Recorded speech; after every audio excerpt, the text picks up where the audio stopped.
അതെ, ഒന്ന് ശ്വാസം വിടാൻ സമയം തരൂ. ഈ കഴിഞ്ഞ 24 മണിക്കൂർ എന്തൊക്കെയാണ് അവിടെ നടക്കുന്നത്?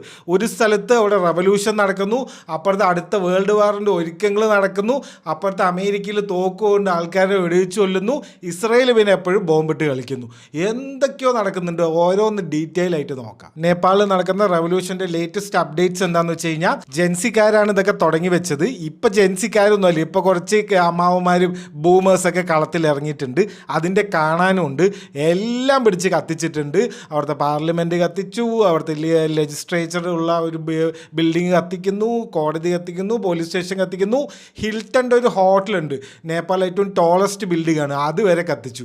അതൊക്കെ എന്തിനാണോ കത്തിക്കുന്നത്? ഈ പോക്കാണ് പോണി ഇവന്മാർ ആ ഹിമാലയ വരെ ഇട്ട് കത്തിക്കുന്ന തോന്നി. ഇനി അതും കൂടി അവിടെ ബാക്കിയുള്ളൂ. എപ്പോഴും ഇങ്ങനത്തെ ലാർജ് സ്കെയിൽ പ്രൊട്ടസ്റ്റും പ്രക്ഷോഭങ്ങളൊക്കെ നടക്കുമ്പോൾ ഇതിൻ്റെ ഇടയിൽ കൂടെ ഇങ്ങനെ നുഴഞ്ഞു കയറുന്ന കുറച്ച് ആൻറ്റി സോഷ്യൽ എലിമെൻറ്റ്സ് ഉണ്ട്. അത് എല്ലാം അവിടെ ഉള്ളതാണ്. അതുപോലെ ഇവിടെയും കുറേ ഉണ്ട്. അവരും അവരുടെ പണി ചെയ്യുന്നുണ്ട്, ബാക്കിയുള്ള ആൾക്കാർ അവരുടെ പണി ചെയ്യുന്നുണ്ട്. ഇനി എന്താണ് നടക്കാൻ പോകുന്നത് വെച്ച് കഴിഞ്ഞാൽ, ബലൻഷാ എന്ന് പറഞ്ഞിട്ടൊരു റാപ്പർ ഉണ്ട്. പുള്ളിനെയാണ് ഈ ജെൻസിൻ്റെ ആൾക്കാരൊക്കെ അടുത്ത പ്രൈം മിനിസ്റ്ററായിട്ട് കാണുന്നത്. അപ്പോൾ പുള്ളി അവസാനം വന്നൊരു പോസ്റ്റ് ഇട്ടിട്ടുണ്ട്.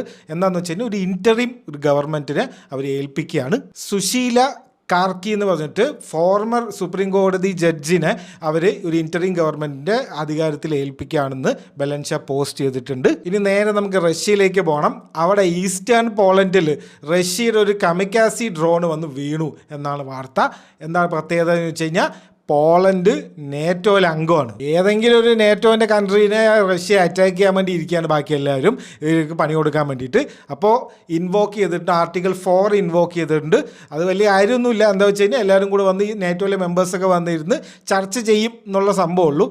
ആർട്ടിക്കിൾ 5 ഇൻവോക്ക് ചെയ്യുമ്പോഴാണ് അത് ഡിഫൻസ് എല്ലാവരും കൂടി ചേർന്ന് ഡിഫൻസ് പ്ലാനിങ്ങിലേക്ക് എത്തുന്നത്. റഷ്യക്കാർ ഞങ്ങളിത് അറിഞ്ഞിട്ടേ ഇല്ല എന്നാണ് പറയുന്നത്. അപ്പോൾ ഈ ഡ്രോൺ തനിയെ വന്ന് വീണതായിരിക്കും, പറയാൻ പറ്റില്ല. ഇനി നമുക്ക് അമേരിക്കയിലേക്ക് വന്നു കഴിഞ്ഞാൽ, ഒരു ഫാർ റൈറ്റ് ഇൻഫ്ലുവൻസർ ഉണ്ട്, ചാർലി കെർക്ക് എന്നാണ് പുള്ളിയുടെ പേര്.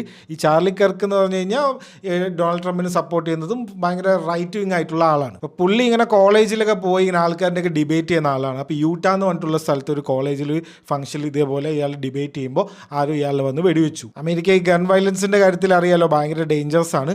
ഇതിലൊരു ഐറണി എന്താണെന്ന് വെച്ച് കഴിഞ്ഞാൽ, ഈ സമയത്ത് പറയാൻ പറ്റില്ല, എന്നാലും പറയേണ്ടി വരും. അതായത് ചാർലി കെർക്ക് എന്ന് പറഞ്ഞു കഴിഞ്ഞാൽ പുള്ളിയുടെ ഒരു സ്റ്റേറ്റ്മെൻ്റ് ഒക്കെ ഉണ്ട്.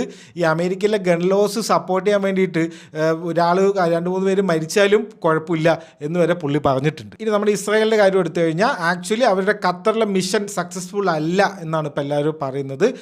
അൽ-ഹയ എന്ന് പറഞ്ഞിട്ടുള്ള ആളിനൊന്നും കിട്ടിയിട്ടില്ല, അവർക്ക് മകനെയാണ് കിട്ടിയിട്ടുള്ളൂ. അപ്പോൾ ഇസ്രായേൽ പറയുന്നത്, ഞങ്ങൾ ഇനിയും അറ്റാക്ക് ചെയ്യും, എവിടെയാണ് പുള്ളി ഉള്ളതെന്ന് വെച്ച് കഴിഞ്ഞാൽ അവിടെ പോയി ഇനിയും ബോംബിടും. അതിപ്പോൾ ഖത്തറായാലും സൗദി ആയാലും എവിടെ